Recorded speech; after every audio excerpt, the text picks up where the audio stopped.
Hello दोस्तों, नमस्कार। दोस्तों, आम आदमी पार्टी के सांसद श्री संजय सिंह जी राज्यसभा में शिक्षा पर चर्चा करते हुए मुगलों के क्रूरतापूर्ण इतिहास को पढ़ाने की सलाह के साथ अंग्रेजों की क्रूरता पर उनके इतिहास को पढ़ाने की सलाह देते हुए भारतीय जनता पार्टी यानी बीजेपी और आरएसएस यानी स्वयंसेवक संघ को अच्छी तरह से आईना दिखाया। आप उनकी ही ज़बानी सुन लीजिए। औरंगजेब की पूरे देश में चल रही है। मैं चाहता हूं कि जितने भी मुगल क्रूर शासक हैं उनके बारे में इस देश के अंदर पढ़ाया जाए, लेकिन इसके साथ साथ अंग्रेजों ने 200 साल तक हिंदुस्तान को गुलाम बना के रखा।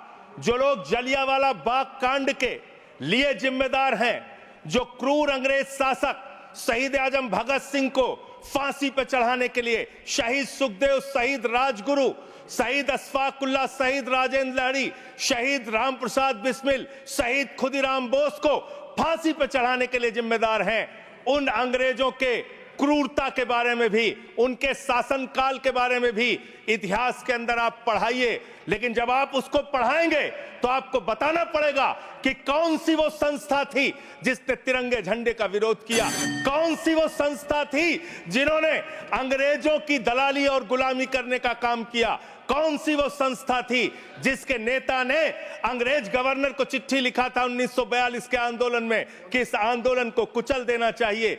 पढ़ाना चाहिए इतिहास, इस देश के नौजवानों को यह इतिहास पढ़ाना चाहिए कि कौन से वो नेता थे जिन लोगों ने क्रांतिकारियों का विरोध करके और उस जमाने में मुस्लिम लीग के साथ 3 राज्यों में सरकार बनाने का अपराध किया था। ये सारा का सारा इतिहास हिंदुस्तान के लोगों को पता होना चाहिए, जिससे हम मुगलों की क्रूरता के बारे में भी जान सकें और अंग्रेजों के शासन काल में अंग्रेजों का साथ देने वाले संगठन की सच्चाई भी इस देश के लोगों को पता चलनी चाहिए। सरकारी स्कूल की शिक्षा को छोड़ने वाले बच्चों के आंकड़ों को पेश करते हुए सांसद जी ने भारतीय जनता पार्टी के शासित प्रदेशों के आंकड़ों को चिंतापूर्ण बताते हुए शिक्षा नीति पर सुधार के सुझाव दिए। बाबा साहब डॉक्टर भीमराव अंबेडकर जी को याद करना बहुत आवश्यक है। बाबा साहब डॉक्टर भीमराव अंबेडकर जी ने कहा था, शिक्षा शेरनी का वो दूध है जो जितना पिएगा उतना दहाड़ेगा। अगर भारत शिक्षित बनेगा तभी विकसित बनेगा। मान्यवर, शिक्षित भारत ही विकसित भारत बन सकता है। लेकिन वास्तव में इस शिक्षित भारत की सच्चाई क्या है? हो सकता है कि सरकार ने अपनी ओर से बड़े बड़े दावे किए हों, बजट में बड़ी बड़ी घोषणाएं की हों, लेकिन जमीन पर उसकी सच्चाई क्या है, यह आपके माध्यम से सरकार को और देश को जानना जरूरी है। मान्यवर, सबसे पहले मैं आपके सामने पूरे देश में ड्रॉप आउट स्टूडेंट का आंकड़ा रखना चाहता हूं। वर्ष 2022-23 और 23-24 में पूरे हिंदुस्तान के अंदर, पूरे भारत में 54,77,223 बच्चों ने सरकारी स्कूल की शिक्षा छोड़ी है। मान्यवर, 54,77,223 बच्चों ने, और ये बच्चे 1 कक्षा से लेकर 8वीं कक्षा तक के बच्चे। इनमें आसाम का अगर आंकड़ा पढ़ें तो 3,58,075 बच्चों ने सरकारी स्कूल की शिक्षा छोड़ी है।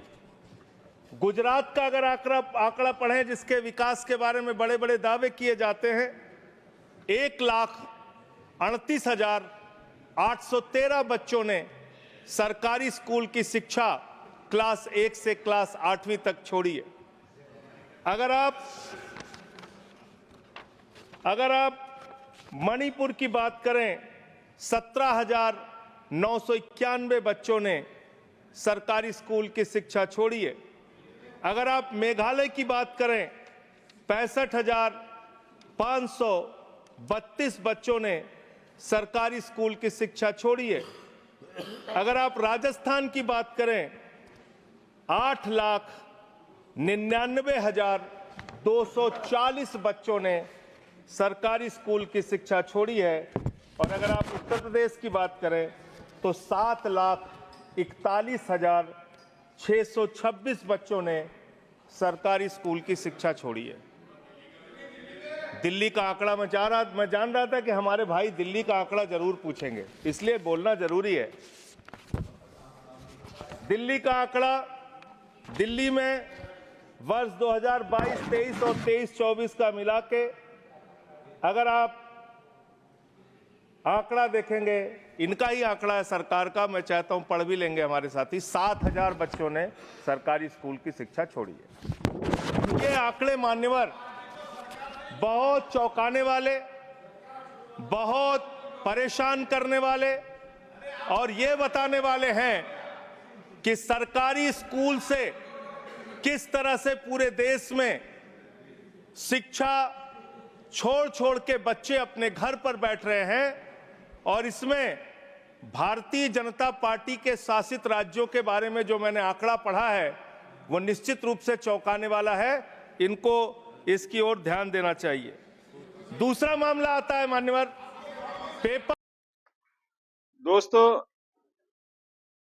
सांसद जी ने पेपर लीक पर चर्चा करते हुए 7 साल में 70 पेपर लीक का आंकड़ा पेश किया। ये आंकड़े चौंकाने वाले हैं। इनमें हुए घोटालों पर भी विस्तार से उन्होंने चर्चा की है। आप उनकी ही ज़बानी सुन लीजिए। पेपर लीक की घटनाएं कितनी हुई पूरे देश में? पिछले 7 वर्षों में 70 एग्जाम ऐसे हैं, 70 परीक्षाएं ऐसी हैं जिसमें पेपर लीक हुआ। 70 परीक्षाएं मान्यवर।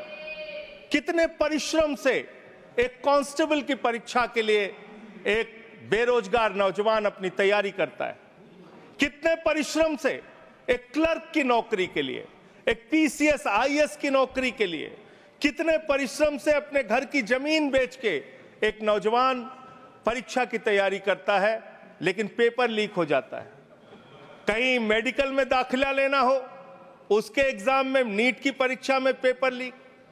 कहीं नौकरी के लिए कोई परीक्षा दे रहे हैं, क्लर्क की, कांस्टेबल की, उसके पीछे पेपर लीक। ये पेपर लीक की घटनाओं के लिए कोई राष्ट्रीय नीति, कोई राष्ट्रीय कानून बनाने की आवश्यकता है जिससे पेपर लीक की घटना रोकी जा सके। मैं पेपर लीक से प्रभावित होने वाले छात्रों की संख्या अगर पढ़ूंगा तो पूरे सदन को इसके बारे में अफसोस होना चाहिए। आपका आंकड़ा है 1,70,00,000 नौजवान ये पेपर लीक की घटना से, हमारे बच्चे, बच्चियां, छात्र, छात्राएं, बेरोजगार नौजवान प्रभावित हुए हैं। और इसमें क्या घोटाला हुआ है? आप जिसको परीक्षा कराने का ठेका देते हैं, उत्तर प्रदेश में 69,000 कांस्टेबल की भर्ती के लिए आपने ठेका दिया ईडू टेस्ट नाम की एक कंपनी को। विनीत आर्या नाम के व्यक्ति की एक कंपनी है जिसका भारतीय जनता पार्टी के नेताओं से गहरा रिश्ता है। और इसमें यह पाया गया कि 69,000 कांस्टेबल की भर्ती में इस कंपनी ने पेपर लीक कराया, घोटाला किया, गड़बड़ी किया, इसको ब्लैकलिस्ट किया गया। जांच एजेंसियों के सामने यह आदमी प्रस्तुत नहीं हुआ और इसके बाद इसी कंपनी को बिहार में भी एग्जाम कराने का ठेका दे दिया गया। ये आपका प्यार है, आपको छात्रों के, नौजवानों के भविष्य से कोई लेना देना नहीं है। आपको सिर्फ और सिर्फ अपने दोस्तों को, अपने मित्रों को फायदा पहुंचाने का काम करना है। फिर मिलेंगे अगले वीडियो में। तब तक के लिए नमस्कार, जय हिंद।